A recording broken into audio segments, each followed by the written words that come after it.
Hello, good morning students. Chapter number 9 coordination compounds के बारे में अपन स्टडी कर रहे थे। ठीक है, देखो थोड़ा सा रिवाइज कर लेते हैं अपन। ठीक है, कोऑर्डिनेशन कंपाउंड्स में अपन किसके बारे में पढ़ रहे थे? देखो कोऑर्डिनेशन कंपाउंड्स में अपन ने स्टडी की थी वीबीटी। ठीक है, डिफरेंट थेरीज के बारे में बात कर रही हूँ। ठीक है, मैं पहले वाला जो पोर्शन है वो तो अपन कंप्लीट कर चुके हैं। ठीक है, अब मैं बात कर रही थी डिफरेंट थेरीज की, जिसमें अपन ने फर्स्ट थेरी पढ़ी थी वीबीटी, बैलेंस बॉन्ड थ्योरी। ठीक है, जिसमें हमने हाइब्रिडाइजेशन, स्ट्रक्चर, मैग्नेटिक जो प्रॉपर्टी है, स्पिन ऑनली फॉर्मूला से वो सारी चीजें फाइंड की थी। ओके, उसके बाद में अपन ने बात की थी कौन से कंसेप्ट की? सीएफटी की, क्रिस्टल फील्ड थ्योरी की। और क्रिस्टल फील्ड थ्योरी जो है वो भी अपन ने किस टाइप के कॉम्प्लेक्सेस में पढ़ी थी? ऑक्टाहेड्रल कॉम्प्लेक्सेस में एंड टेट्राहेड्रल कॉम्प्लेक्सेस में। ठीक है, किस तरह से अपन ने उनका स्प्लिटिंग किया था वो सारा अपन ने 3 to 4 लेक्चर्स के अंदर बहुत अच्छे से पढ़ लिया।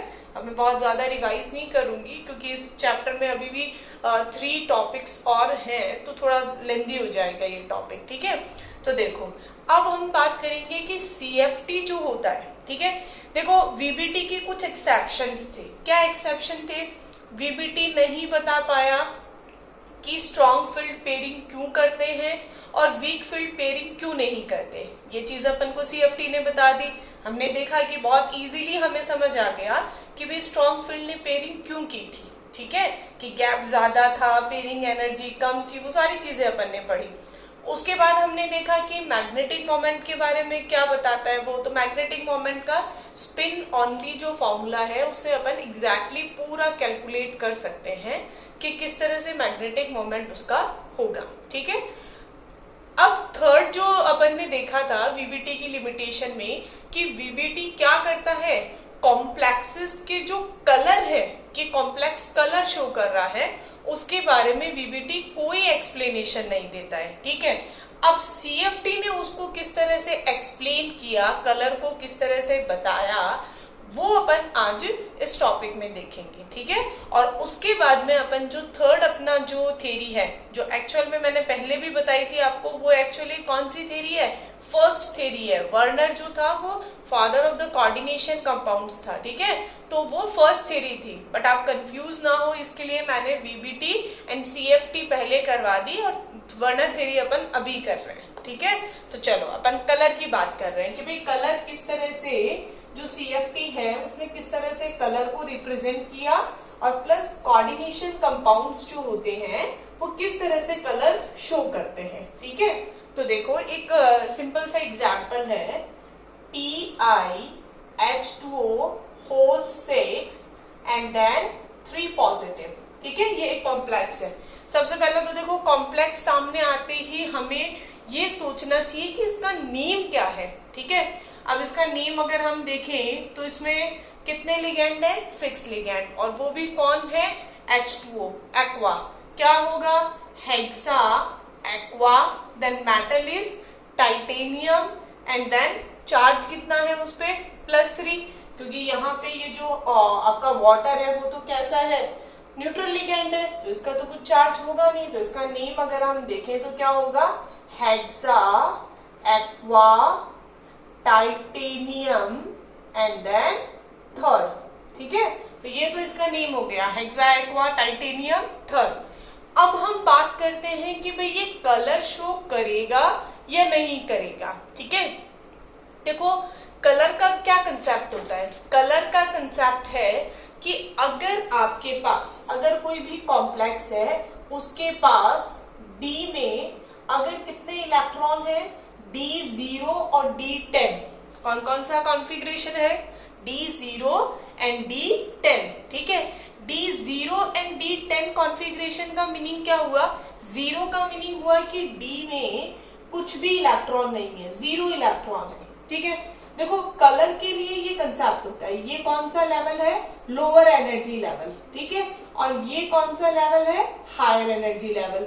तो सिंपल सा कंसेप्ट होता है जो अपन 11th क्लास में भी पढ़ते आए हैं कि इलेक्ट्रॉन अगर कौन से एनर्जी लेवल में है? लोअर एनर्जी लेवल में। ठीक है, अब उसको जैसे ही क्या मिलेगा? एनर्जी मिलेगी। एनर्जी मिलेगी तो वो उस एनर्जी को गेन करके कहाँ शिफ्ट हो जाएगा? हायर एनर्जी लेवल में, ठीक है। और जब वो हायर एनर्जी लेवल में जाएगा तब क्या करेगा, मीन्स आपको पता है एक लाइट का एक रेंज होता है दैट इज विबग्योर, ठीक है। अब इस विबग्योर में क्या करेगा, ये जो इलेक्ट्रॉन है, जब हमने इस पे व्हाइट लाइट डाली, ठीक है, अब व्हाइट लाइट में आपको पता है 7 कलर्स होते हैं, ये क्या करेगा, एक पर्टिकुलर कलर की लाइट की जो वेवलेंथ की लाइट है उसको एब्सॉर्ब करेगा, ठीक है। जो आपने 11th क्लास में स्ट्रक्चर ऑफ एटम चैप्टर था, इसमें अपन ने बहुत बार पढ़ी थी ये चीज। हमने कोई भी लाइट इस पे डाली तो ये क्या करेगा, एक सुटेबल वेवलेंथ की लाइट को एब्सॉर्ब करेगा, ठीक है। मान लो इसने ब्लू कलर की जो वेवलेंथ की लाइट है उसको एब्सॉर्ब कर लिया। अब क्या करेगा, उस लाइट को एब्सॉर्ब करने की वजह से इसकी एनर्जी क्या हो गई, ज्यादा हो गई, हाई एनर्जी हो गई। अब हाई एनर्जी हो गई तो ये कहाँ शिफ्ट करेगा, हायर एनर्जी लेवल पे। बट अब क्या करेगा, जो ब्लू लाइट इसने एब्सॉर्ब की थी उसके अलावा जितने भी रिमेनिंग कलर है वो सारे के सारे ये क्या कर देगा, एमिट कर देगा, ठीक है। एब्सॉर्ब किसने, कौन से कलर को किया था, ब्लू कलर को। एमिट कौन से कलर करेगा, जो रिमेनिंग जितने भी कलर है 6 कलर। और ये जो कलर्स हैं, जो रिमेनिंग कलर हैं, ये कलर क्या करेंगे, फिर आपस में कंबाइन होके जो इनका डोमिनेंट कलर होगा, डोमिनेंट कलर मतलब जो कलर अपना ज्यादा इफेक्ट शो करेगा, दैट इज डोमिनेंट कलर।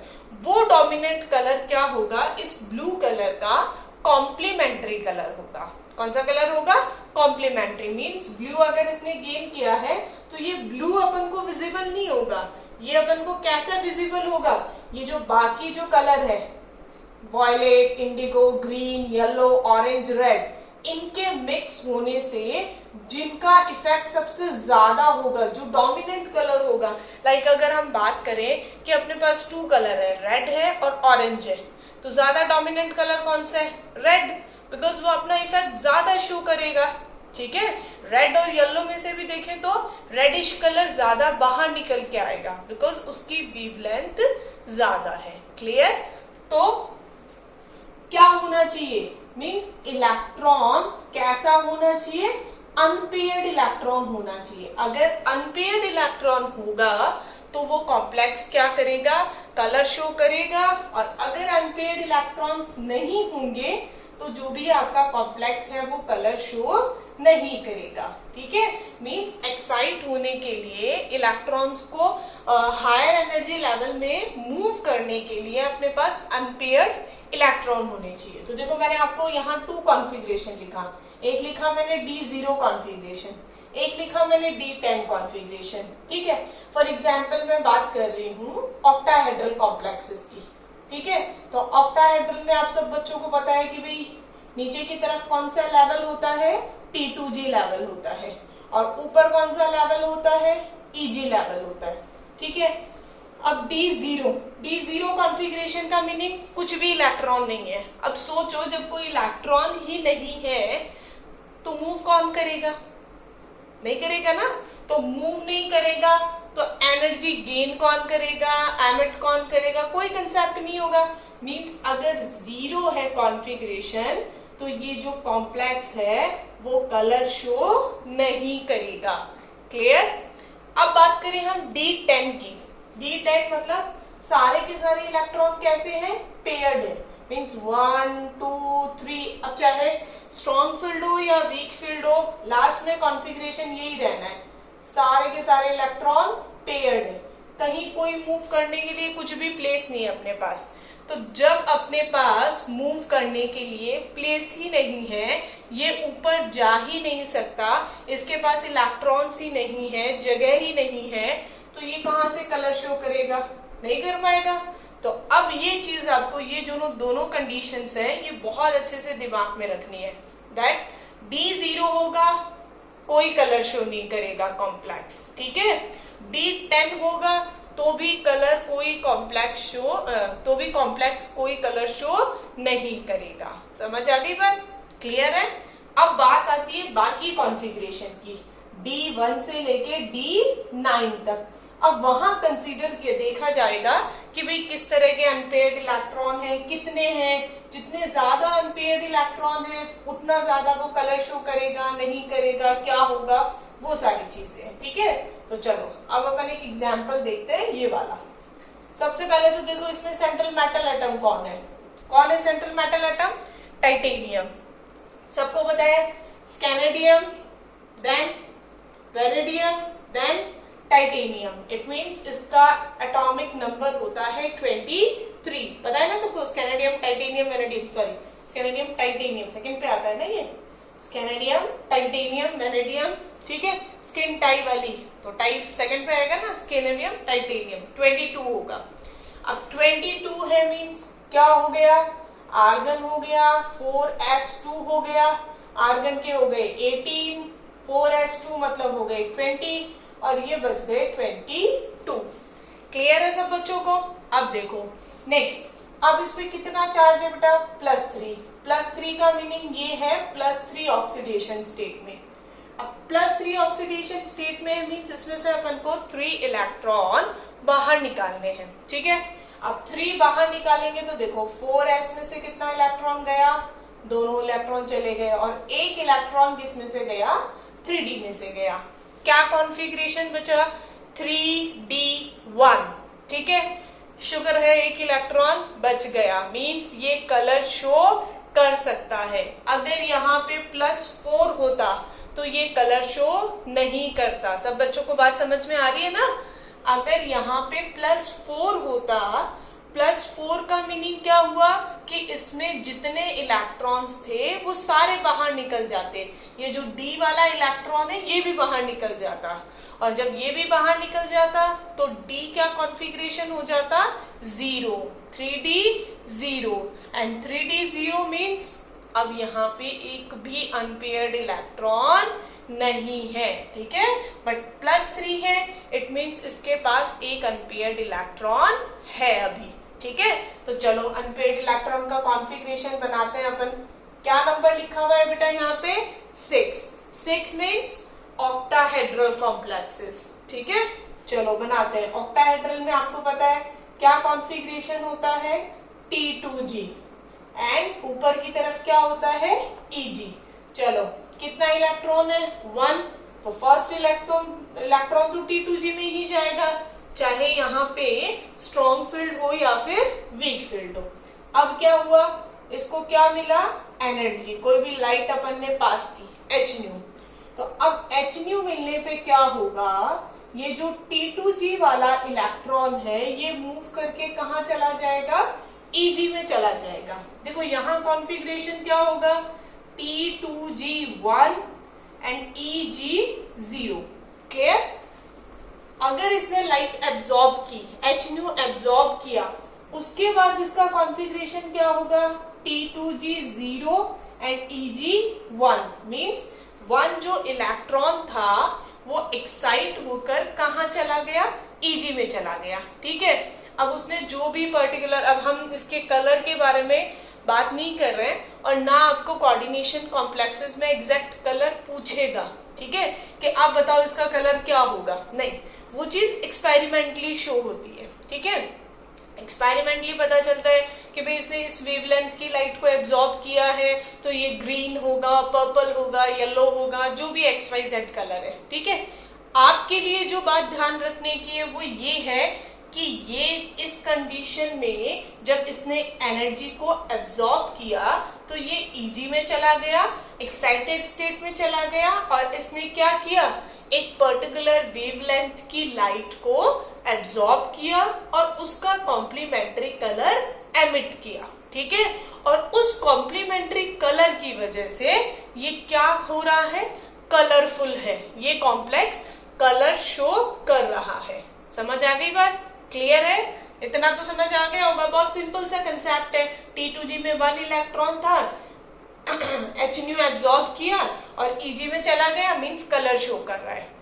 अगर ये D0 होता तो कलर शो नहीं करता, अगर ये D10 होता तो भी ये कलर शो नहीं करता, बिकॉज दोनों ही कंडीशन आपको बता दी है मैंने। ठीक है, अब इस पे एक नया क्वेश्चन बनता है। देखो ये तो अच्छे से समझ लेना पहले।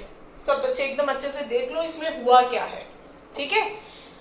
अब इसमें एक नया क्वेश्चन ये आता है कि ये जो कॉम्प्लेक्स है, कौन सा complex, hexa aqua titanium third, ठीक है।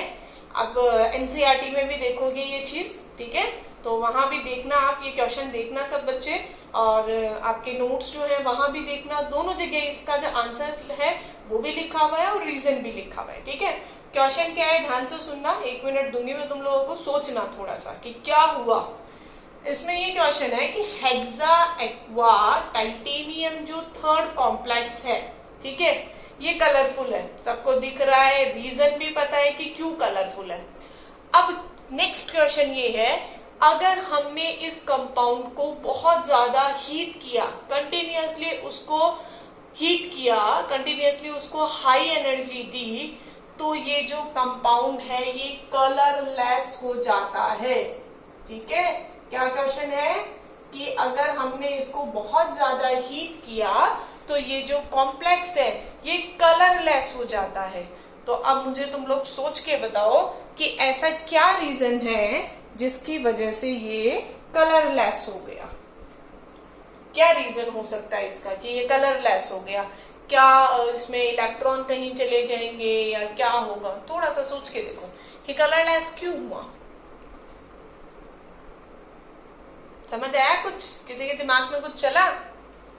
देखो ये कलरलेस इसलिए हुआ, क्या बोला इसने। अच्छा मुझे पहले तो ये बताओ कि ये जो स्प्लिटिंग हो रही है, पहले डी ऑर्बिटल थे 5, 1 2 3 4 5, ठीक है। अब ये डी ऑर्बिटल इन 2 पार्ट्स में स्प्लिट हो गए, कौन कौन से पार्ट में, T2G में और EG में। याद है ना बच्चों, ये हुआ क्यों था, क्यों हुआ था, क्योंकि किसने अटैक किया था, लिगेंड ने अटैक किया था। लिगेंड ने डी ऑर्बिटल पे अटैक किया, जैसे ही उसने लिगेंड ने डी पे अटैक किया, वो डी कौन से कितने पार्ट में स्प्लिट हो गए, 2 पार्ट्स में स्प्लिट हो गए, ठीक है। फर्स्ट था T2G, सेकेंड EG। अब कहाँ जाएगा, ऊपर कौन जाएगा, नीचे कौन आएगा, ये सारी चीजें अपन सिचुएशन पे देखते हैं कि भाई ऑक्टाहेड्रल है, टेट्राहेड्रल है, सबको समझ में आ रहा होगा ये तो, ठीक है। अब बात आती है कि भाई ये कलरलेस क्यों हुआ, क्या रीजन है इसका जो कलरलेस हुआ। सारे बच्चे बहुत ध्यान से सुनेंगे, सारे आंख नाक कान सब खोल लो, दिमाग खोल लो, क्योंकि ये क्वेश्चन बहुत बार पूछा गया है, सीबीएसई बोर्ड एग्जाम्स में भी, बहुत सारे अदर एग्जाम्स में भी पूछा गया है, ठीक है। एबीसी वाला क्वेश्चन भी बन सकता है, कोई प्रॉब्लम नहीं है, सारा आपका डिस्क्रिप्शन दे दिया और लास्ट में पूछ लिया कि कलर कैसा है इस कंपाउंड का, ग्रीन है, येलो है, कलरलेस है, कुछ भी है, ठीक है। तो सब बच्चे ध्यान से सुनना, जब हम इस कंपाउंड को बहुत ज्यादा हीट करेंगे, ठीक है, बहुत ज्यादा हीट करने पर क्या होगा, देखो ध्यान से देखो, यहाँ पे कौन सा लिगेंड है, H2O। H2O मीन्स क्या है, ये वाटर है, ठीक है। आप जब उस कॉम्प्लेक्स को गर्म करोगे तो उसमें जितना भी पानी है, उसमें जितना भी वाटर है, जो as a ligand central metal atom के साथ अटैच है, वो पानी क्या हो जाएगा, वो वाटर कहाँ चला जाएगा, वो वाटर इवेपोरेट हो जाएगा, ठीक है। और जब ये पूरा का पूरा पानी जो है, पूरा का पूरा जो वाटर मॉलिक्यूल्स हैं, वो जब इवेपोरेट हो जाएंगे तो क्या होगा, लिगेंड नहीं बचेगा, क्योंकि यहाँ तो ये लिगेंड की तरह ही तो वर्क कर रहा है ना।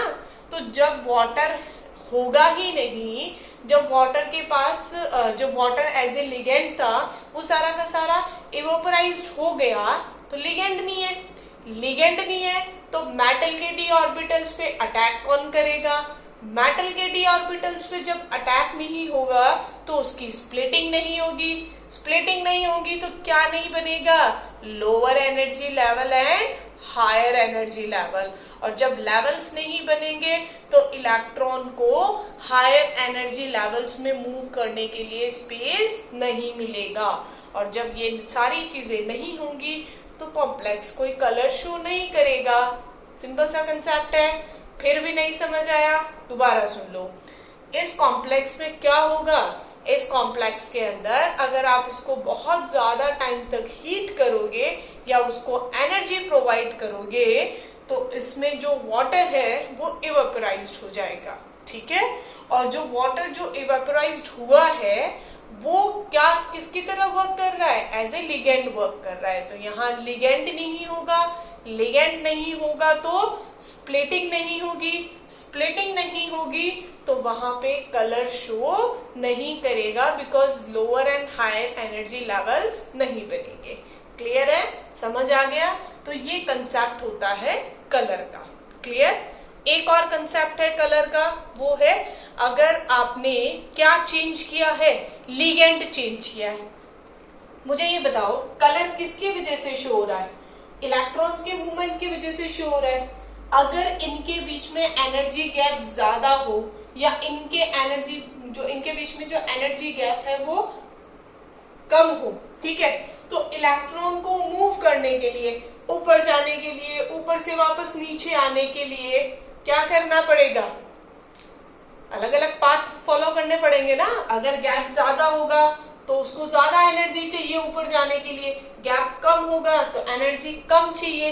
इट मीन्स पर्टिकुलरली इसका इफेक्ट भी क्या होगा, कॉम्प्लेक्स पे पड़ेगा। कॉम्प्लेक्स के कलर पे जो लिगेंड अटैच है, ठीक है, उसके नेचर पे भी पड़ेगा। ठीक है, एक और एग्जांपल लेंगे अभी अपन, उसमें देखेंगे कि जो जैसे जैसे लिगेंड चेंज होता जाएगा वैसे वैसे भी कलर चेंज होता जाएगा। ठीक है, पहले ये वाला क्वेश्चन सब बच्चे बहुत अच्छे से सुन लो। नॉर्मल कंडीशन में ये जो कॉम्प्लेक्स होता है वो कलर्ड होता है, बिकॉज इसके पास अनपेयर्ड इलेक्ट्रॉन्स है। बट अगर हम इसको ज्यादा हीट करेंगे तो इसका जो वाटर होगा वो बाहर निकल जाएगा। ठीक है, और उसकी वजह से इसमें ये कलर शो नहीं करेगा। ये चीज समझ में आ गई? ठीक है, नेक्स्ट देखो, अब हम बात करेंगे लिगेंड वाला, कि लिगेंड अगर चेंज हुआ तो कॉम्प्लेक्स के कलर पे क्या इफेक्ट पड़ेगा। ठीक है,